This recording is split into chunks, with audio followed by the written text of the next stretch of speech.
We see in this material world also, people, they like to see great opulence.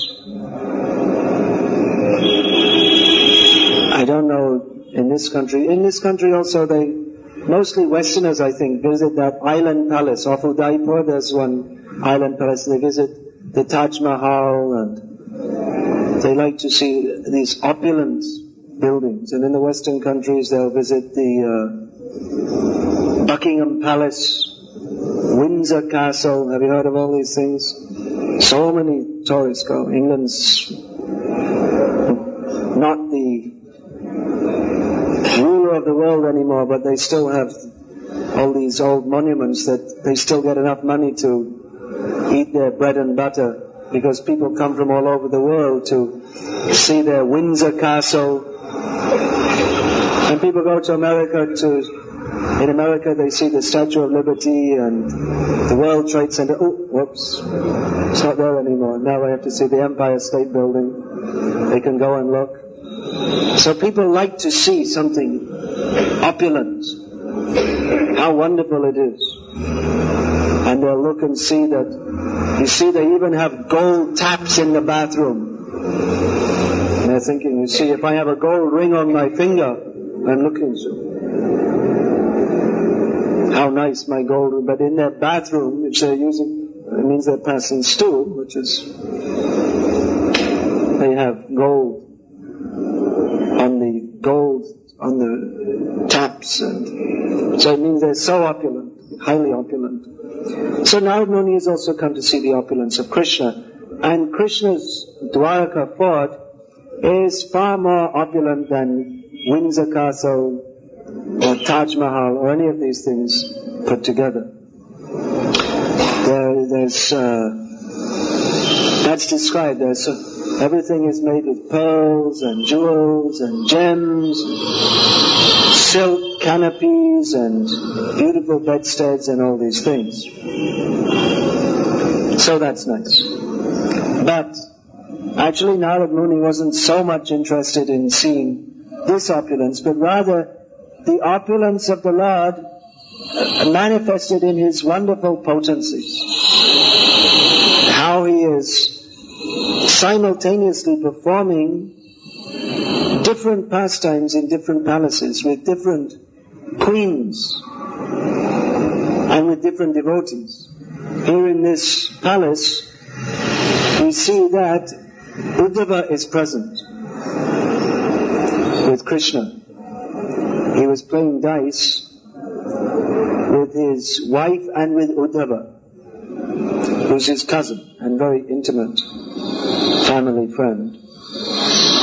So there are 16,108 palaces. But Uddhava is not only present in one palace, but you'll find him in many palaces. So just as Krishna expands, you see, if he's going to, it's not that he'll just keep Devaki. It's not only that he has one queen in each palace, but Devaki and Vasudeva, they're also in each palace. Because how can he live without his parents? In each form. And they're all performing different pastimes. So this is the opulence of the Supreme Lord. He does things which are impossible materially. Etad ishanam ishasya prakriti sto pitad gunai na yujjate sadatnastai yata bhaktis sadashaya. That's stated near the beginning of Bhagavatam, that the opulence of what is the symptom of Him being God? That He performs activities which are not possible within the modes of nature. Everything in this material world is controlled by Devi, Mataji. Everything is controlled by her. The poor scientists, they're taking so much trouble to study this material world and how it works. But they don't know that this material world is just an outpost, or more like an outhouse. Do you know what outhouse means? It means the toilet outside, at a long distance. Nowadays people think it's very sophisticated to pass stool next to the kitchen. But Actually, you should have an outhouse at a long distance. So this material world, it is like an outhouse, and they're spending all their energy to study how the toilet is going on, and how the interactions of subatomic particles and different energies. But for all their study, they don't know that there's a spiritual world beyond this material world where these laws don't apply anyway. The laws of physics and all these different things, they don't apply in the spiritual world. There's what energy is working on, Ananda Chinmaya Rasa. Everything is simply working for the pleasure of Krishna. So, whatever rules you might expect in the material world, they don't apply there. And even when Krishna comes to this material world, then he brings the opulence of the spiritual world with him. Just like it's said that Krishna, he is regularly going from Nandagram to Govardhan. So it's a long distance. And how it's said that he'll go there, then he'll come back for lunch sometimes. Then how is that? Because not that Krishna is doing jogging. He's doing a running race. He's very happily going at his own speed, going along, playing with the cowherd boys as he goes along. But the spiritual energy means that the lotus, which is Vrajadham, can contract. Similarly, we find in Dwaraka, there's so much population there that it's more than that of the present world, and it's a fort off the coast of what is now known as Gurja. We find that even if you find that King Nagnajiti, he gave to his daughter Satya dowry to Krishna when Krishna married her. Now you'll find that it said that he gave so many elephants, and then 100 times more this, and 100 times more that, and 100 times. So when it comes to the number of servants he gave Krishna, that alone is more than the population of the present earth. And they were all in Dwaraka. So you might think it's quite crowded. But they can all fit without any problem. How? By the spiritual energy. The spiritual energy can expand different distances and can contract. So that there may be staying in all these servants that stay in the palace only of Satya, one of the principal queens of Krishna. And then Narad Muni is walking from one palace to another. You may think, well, how it's going to be a long walk, because that palace must be to fit. It must be at least the size of Tamil Nadu. So it may have been, or it may have been contracted also, but not contracted with. It means by the spiritual energy which can accommodate everything. That's stated in the Brahma Samhita. That the all-accommodating spiritual potency. That means that physically it can accommodate everything, because anyway it doesn't work according to the laws of physics as we know it. And it can accommodate all unheard of activities and all wonderful things. Everything is possible in the spiritual existence. That's why Prabhupada, sometimes devotees used to ask, what's it like in the spiritual world? And ask Prabhupada to ask so many questions. Prabhupada said, you just go there, then you'll see. Because we can't understand everything about this. That's why materialistic people, they will reject. How is it a little boy is holding a hill 7 days on the end of his finger? It's not possible. Even the greatest weightlifting champions in the world, they can't even lift up one big rock. What to speak of a whole hill full of rocks. So we don't believe it. But then at all, if we're going to accept God, then we have to accept, as Jiva Goswami says, the first position of theism is to accept that God has achintya shakti, inconceivable potencies. If we think He's just someone like me, then He's like me but a little greater. God is great. I'm great. I'm great. So if God's great, well, He's maybe a little bit greater. Frog in the well philosophy. That I can pick up this much weight, so maybe God can pick up a little bit more. He'll get the gold medal in the Olympic Games for weightlifting. But they have no idea how great He is. Yakarnana vajale bhajati svayogad nidramananta jagaranda swamakrupaha adhara shakti mavalamba padam sramurti govindamadi purusham tamaham vajami. God is so great that with His breathing, the universes come out of the pores of His body. There's a hole. There's so many holes in our body. Generally we think there are, how many holes? 7 holes? 1, 2, 3, 4, 5, 6, 7, 8. The Nabi? Is that the 8th one? Anyway. But there are so many holes. Tiny little holes. Loma Kup. So it means the hair on our body is called loma, and kup means it's like a well or it's a hole. There's so many, but you can't see it. But there must be, otherwise how is the perspiration coming out of them? So there are holes all over the body. They're very, very tiny. But Mahavishnu's body is so great in size that whole universes come out of them. And He has the Adhara Shakti. He holds everything within Him. So you may think, oh, that's very great. We can't imagine.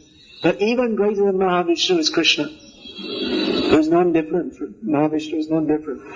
But Krishna is so great, He doesn't even bother with all this creating, maintaining, destroying. He's too busy stealing butter from the gopis. He's got more important things to do. Hey Mahavishnu, can you look after the material world? I'm going to go and steal some butter. There's some nice butter being made there. And they're going to keep it very secretly because they know I like to steal it. But I'm going to steal it anyway. They can't protect it from me. He's got more important things to do. So this is the opulence of the spiritual world that Narada came to see. How Krishna is enjoying his pastimes with all his devotees. Nayujjate sadatmastaya yatha bhaktistadashraya. That those who are sheltered at the lotus feet of Krishna, they share in Krishna's opulence. Because what is opulence? What is the use unless we can share it with others? That was Arjuna's complaint to Krishna. Kimna Rajena Govinda, Kimna Bhogai. That what is the use of us winning the kingdom if those who we would want to enjoy it with, they're all dead? We can only win this kingdom by killing our relatives. But unless you have relatives, then what is the use of having a kingdom? Then you want to enjoy it with others. Unless you share your wealth, there's no pleasure to having it. Of course, there may be misers, like that was very famous, the Nizam of Hyderabad was extraordinarily wealthy.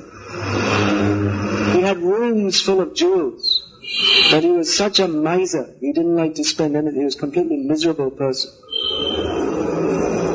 So, wealth, one can take pleasure in wealth if he shares it in front of all his friends. If someone comes and says, I'm very poor. Okay, take $1,000. All right. He likes to show, you see? Take it.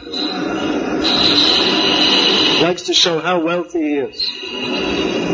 Unless you can, or invite your friends. Prabhupada used to say among the aristocrats in Bengal, that means the zamindar class, they used to arrange a big feast and then invite their friends. Come. Big feast, so many preparations. They would invite their friends. They were also zamindar class. And then they'd eat a little, just a tiny little bit, and say, oh yeah, it's very nice. Thank you. And then the servants would eat everything. But they just like to show, you see, opulence. You see, we've cooked so many things. Oh, very nice, okay. Because anyway, they themselves are eating, they have facility to eat all nice things. They're all, so, alright, very nice. You've done it, we've seen. People like to show off. So, the devotees of Krishna, they share in Krishna's opulence. And Prabhupada explained that actually the servants, they enjoy more, just like in that example. That the actual rich people, they're making so many arrangements. But the servants, they actually enjoy more because you'll see if you're going for book distribution, sometimes you go to the house of big people. Well, the servants don't usually let you in. But you see, actually they have to live their lives according to the dictates of others. People, they call them to different meetings and they have to live in such a way that people expect them to live. But the servants, they're very relaxed. They just have a little work because rich people have to keep many, many servants, more than they need. Just to show off, you see. I've got 120 servants. But what's that one's job? Well, he puts my shoes on when I go out the door. That's his job. He gets paid 10,000 rupees a month. Every time he shines my shoes, and every time I go out, he puts them on. And when I come back, he takes them off and puts them on the rack. And that's his job. I have 120 servants, so you see, what shall I do with them all? And this one's job, his job is to clean the doorknobs. You see, that's his job. He shines the brass door or the gold doorknobs. Gold doesn't need shining, so every day he just dusts them. 500 doorknobs in our home, so that's his job. So the servants, they're actually, especially when the rich people go away, we come and visit the home and they're all lying on the couch, watching the TV, eating grapes. They're enjoying themselves. They have no anxiety.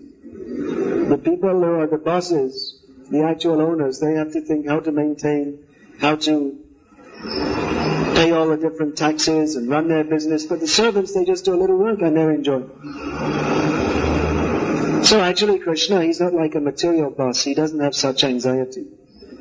But the servants, they partake in his pleasure.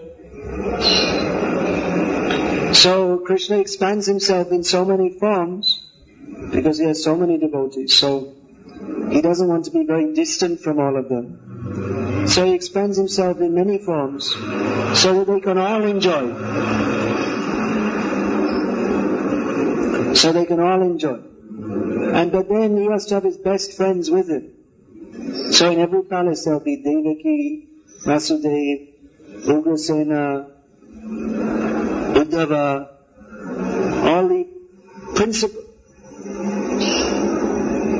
relatives, not of that particular family, will be present with him.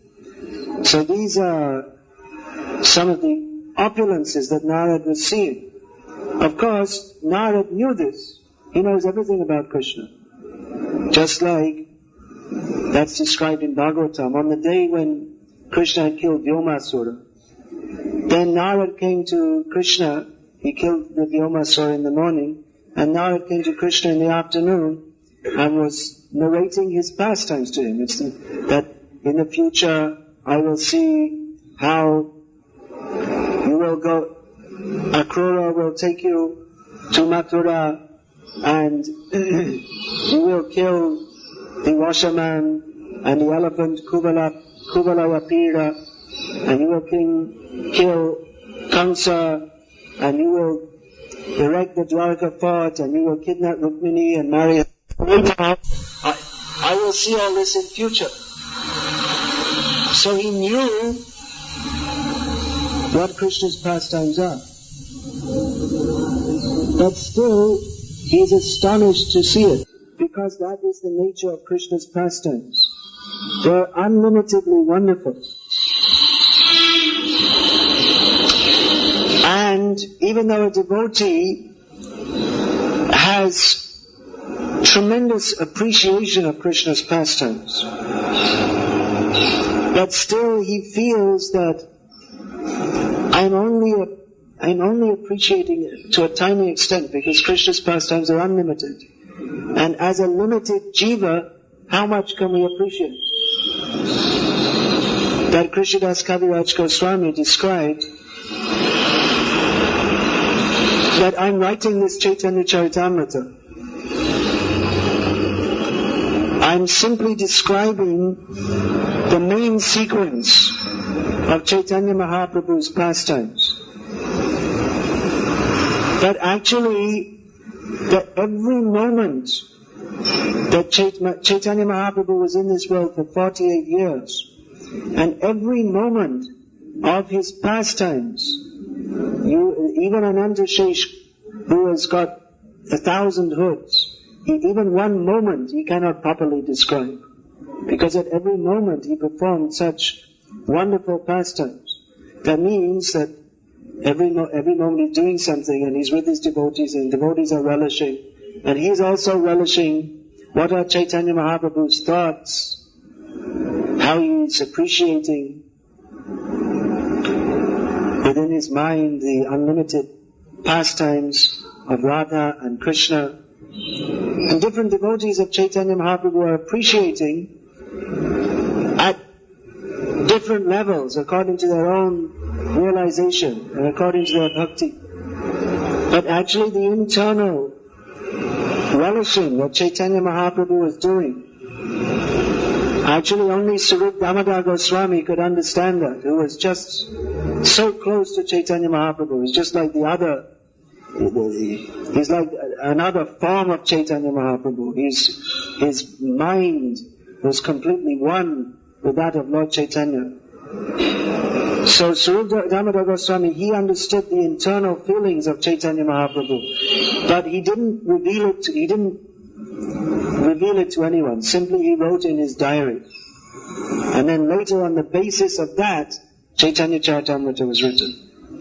Krishnadas Kaviraj Goswami, at the beginning of Chaitanya Charitamrita, quotes different verses from Swarup Damodar Goswami's Karcha, his diary, about the internal reasons for Chaitanya Mahaprabhu's appearing in this world. So Swarup Damodar Goswami knew, but he didn't tell, he didn't publicize it. But Rupa Goswami, he also knew, and he wrote extensively on this subject matter.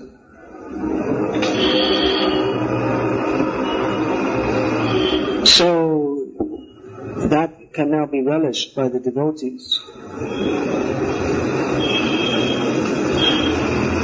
So Chaitanya Mahaprabhu's pastimes, they're unlimited.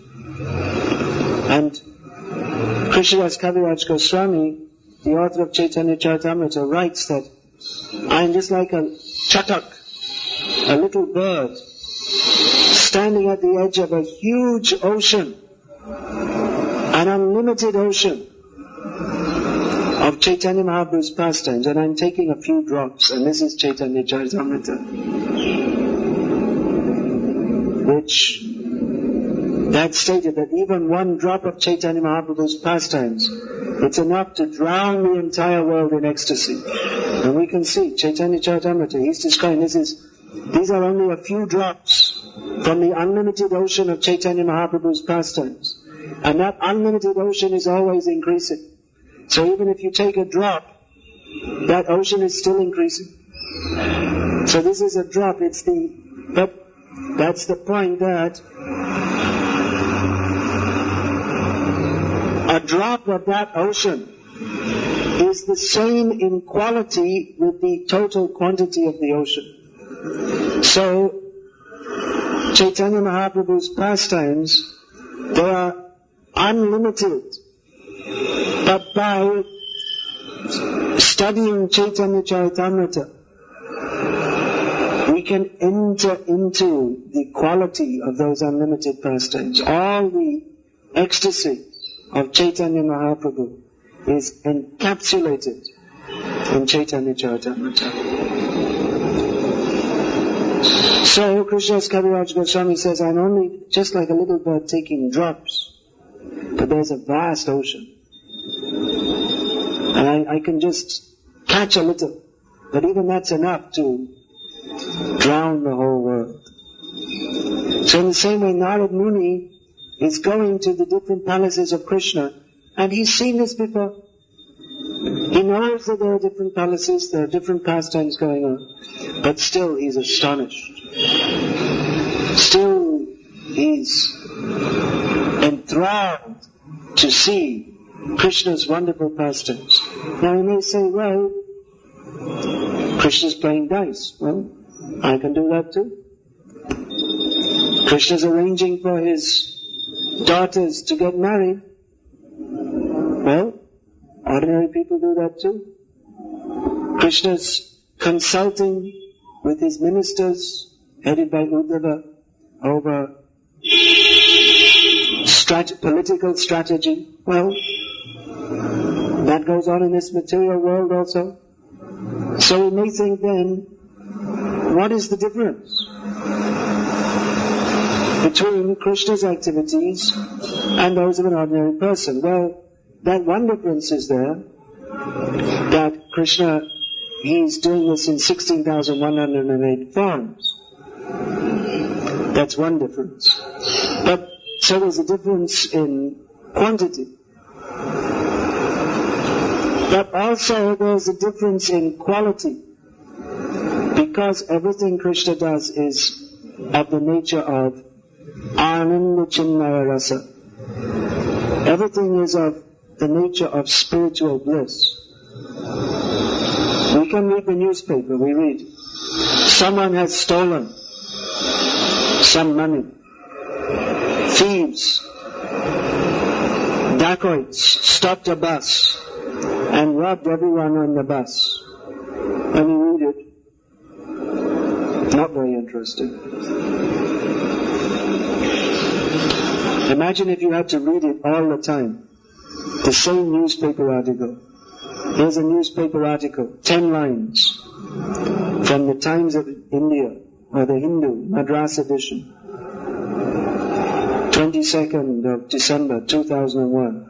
And you have to read that every day for the rest of your life. So on the 22nd of December 2020, you already know it by heart.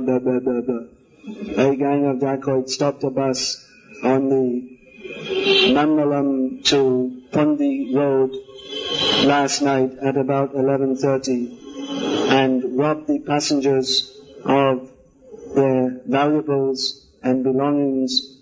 A case has been registered and the Mandalam police are looking into it.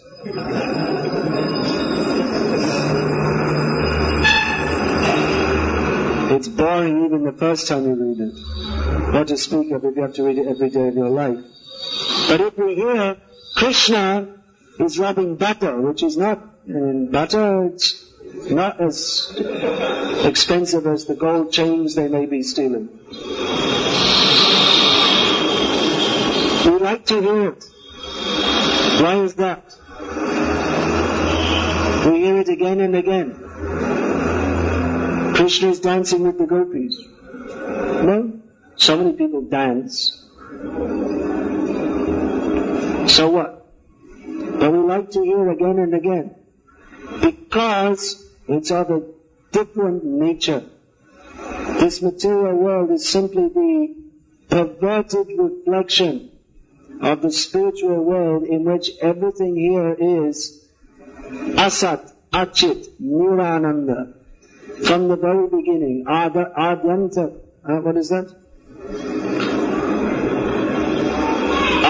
Ritu samsparshada bhoga dukkha yone evate. What is that?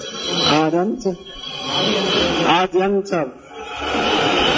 What is it? I'm forgetting. Adyantav?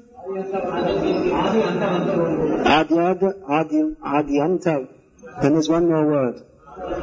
Antavanta. Nateshu ramate buddha. That the only pleasure in this material world is that from seeing, touching, smelling, hearing, tasting. But from the beginning, even, it is a cause of misery. Therefore, an intelligent person doesn't take part in it. Why do we like to touch, taste, smell, feel all these things? There's some sensual pleasure.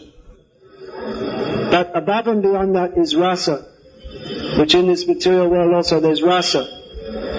A man likes to pat his children on the head, and the child also enjoys that. There's the exchange of rasa. He's thinking, oh my son, and the son is thinking, oh my father. But that exchange of pleasure in the material world, that is limited, and ultimately it is the cause of distress in various ways. Either because the son, it may be in various ways. The son may be a cause of distress for the father, or to maintain the son, he has to accept so many distressful conditions, do some nasty job, whatever. There's so much anxiety to maintain him. And then ultimately there is death, which is a cause of pain. But in spiritual existence, the rasa, the exchange or the mellow, the feeling, it's actually very difficult to explain rasa in English. There's no such word. Juice is one word. But when we say feeling, that's actually bhav. So bhav and rasa, they're not exactly the same thing. Ras, we can say that is the pleasure or the essence of bhav. So bhav is inherent in rasa and rasa is inherent in bhav. There's a whole science which has been studied on the material platform by Bharat Muni in his Natya Shastra. But the actual rasa is that of the spiritual world that is described in Bhakti Rasamrita Sindhu. What are the exchanges between Krishna and his devotees? So because that is on the spiritual platform, it is Ananda Chinmaya Rasa. That is actual pleasure. It's Chinmaya, that's on the platform of realized consciousness. And when there is Ananda and Chit, there must be also Sat, which means it is eternal. In this material world, there's no actual rasa.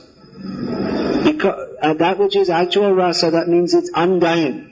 We say undying love, but that's actually only in spiritual existence. Because there must be death in this material world. Jatasya hi dhruvam janma, hi dhruvam mrityu, dhruvam janma mritasya cha. In this material world, death is certain for those who are born, and rebirth is certain for those who have died. So this is the position of the material world. Therefore there cannot be eternal love or undying love. But in spiritual existence, love is not only undying, but it's always increasing. And there's no time limit.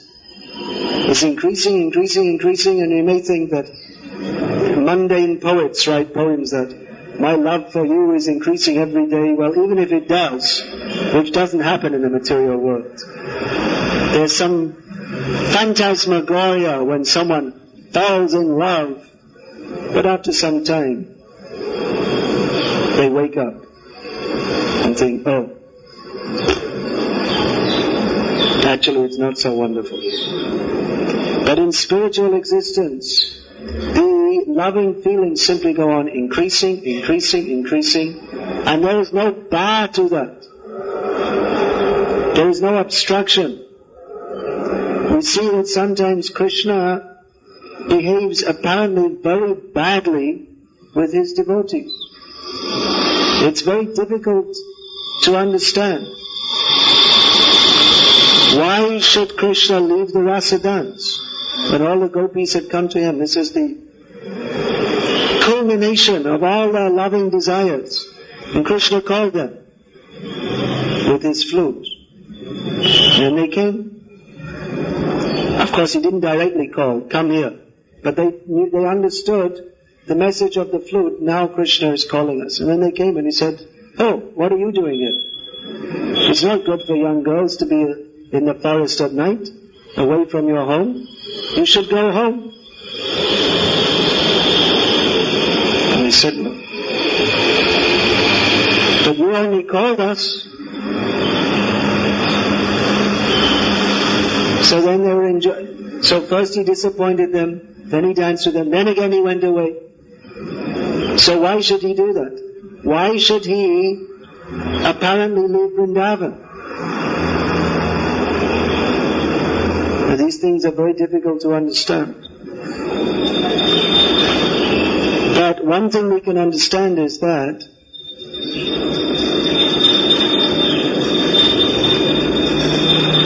by doing this, Krishna showed how the love of his devotees for him is not dependent on any condition, even on the condition of his being present. There's a saying in English that absence makes the heart grow fonder. In other words, if you love someone and then you're separated from them and then you're feeling for them more.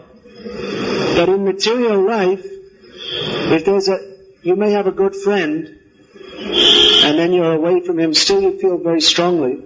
But then if it goes on 10 years, 20 years, you never see them, never have any contact with them, then you may meet again, but it won't be the same. Maybe if you again spend time together, that friendship will again be rekindled. But because there's not proximity, there's no exchange. Therefore, the feelings are diminished. But Krishna, by going away from Vrindavan, he showed that even if in his absence, and one thing we have to remember is yugayitam nimeshena. For the residents of Vrindavan, one nimesh means the time it takes to blink. How much time does it take to blink? Less than a second. So one nimesh is for them like 12 years in the absence of Krishna. So actually Krishna, when he left, they were feeling like tremendous long period of time. They would criticize Brahma. What is that useless fellow sitting on top of the Padma at the top of the universe? A completely useless, bogus person. He's creating this world, creating our bodies. He's given us eyes with which we can see Krishna. But why is he making them blink?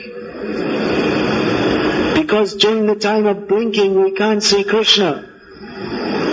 He doesn't know how to do his job properly. This useless fellow called Brahma. They were criticizing that if for one blinking period we cannot see Krishna, then it is a very great disaster. That much feeling they had for Krishna. And Krishna is going away. Then how many blinking periods? There's no blinking because their eyes are full of tears. Yugayitam nimeshena chakshusha pravrishayitam.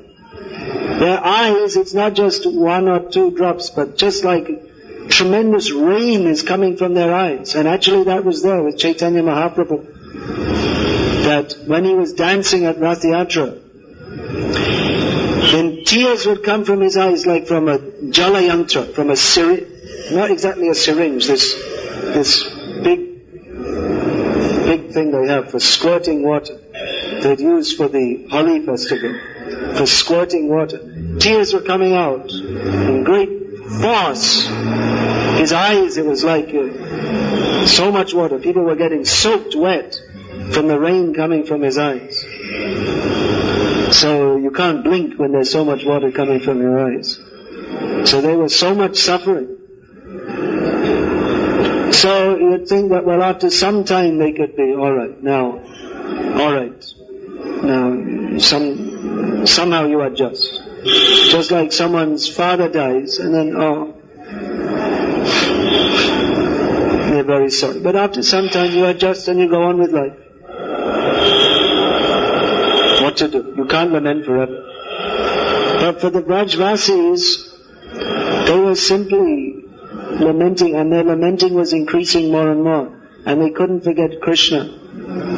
Krishna showed Uddhav, who's mentioned in this verse. Uddhav, he sent Uddhava to Vrindavan. Because Uddhava was such a great devotee in Dwarka, he was known as the greatest devotee. Uddhava was, he had a reputation as being a crazy fellow in Dwarka. Because sometimes he would go, you see outside Dwarka, if you go to the coast of Gujarat, you'll find there are different hills.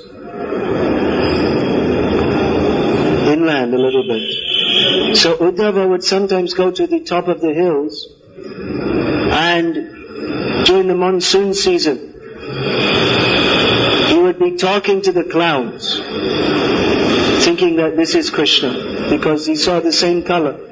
So he thought, this is Krishna. So he had a reputation as a crazy fellow, because sane people don't talk to clouds. So he had a reputation as a crazy fellow, because he was talking to clouds. But that was his love of Krishna. That was the manifestation of his love of Krishna. So in Dwarka he was known as the greatest devotee of Krishna.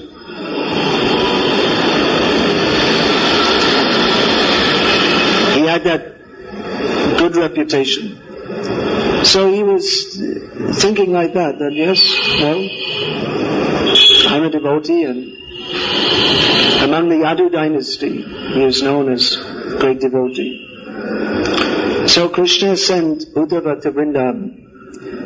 You take this message to the gopis. And then Uddhava saw what is the love of the inhabitants of Vrindavan for Krishna. First of all, he went to see Nanda Maharaj and Yashoda.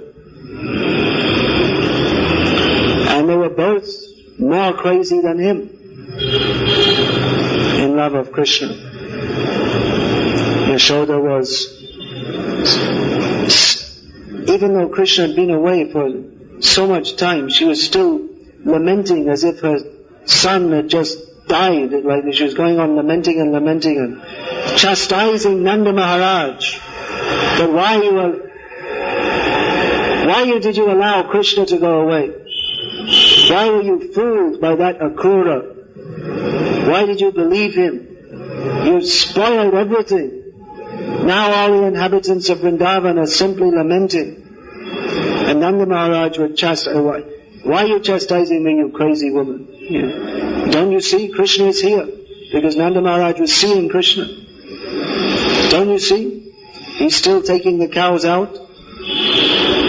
Nanda Maharaj, his madness of separation from Krishna manifested in a different way.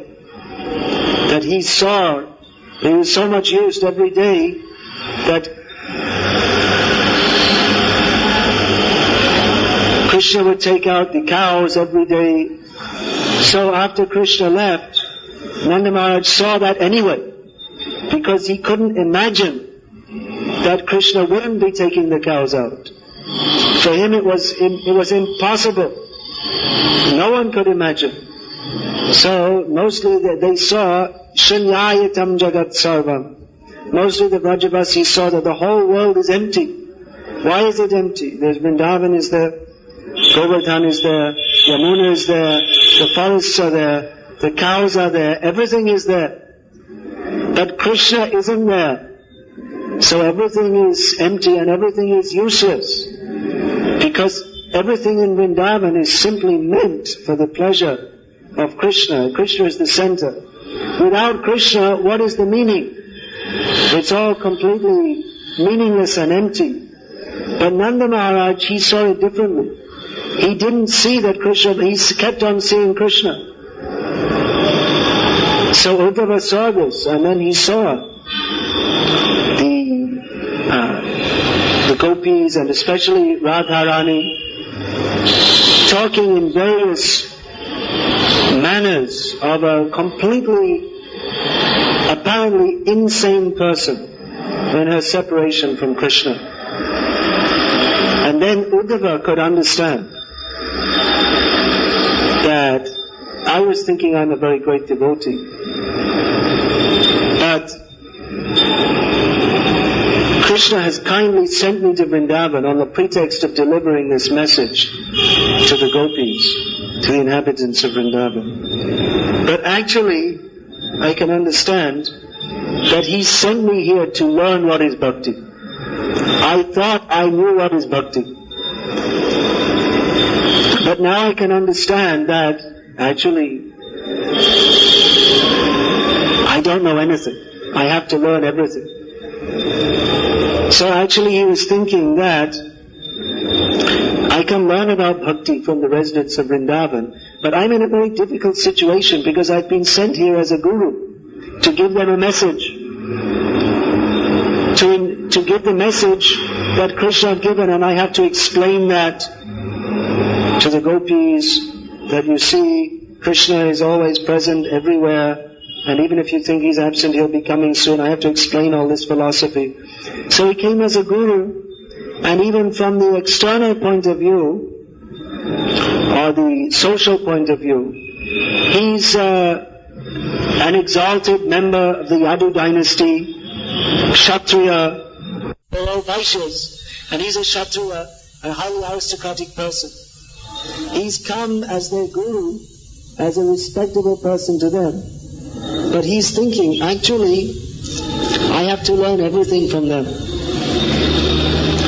So, he was thinking, he was praying that if in my next birth, I can take birth as some of the leaves or the grass in Vrindavan, then sometimes the gopis, they will be walking here and there, and by that method I will get the dust of their feet upon my head.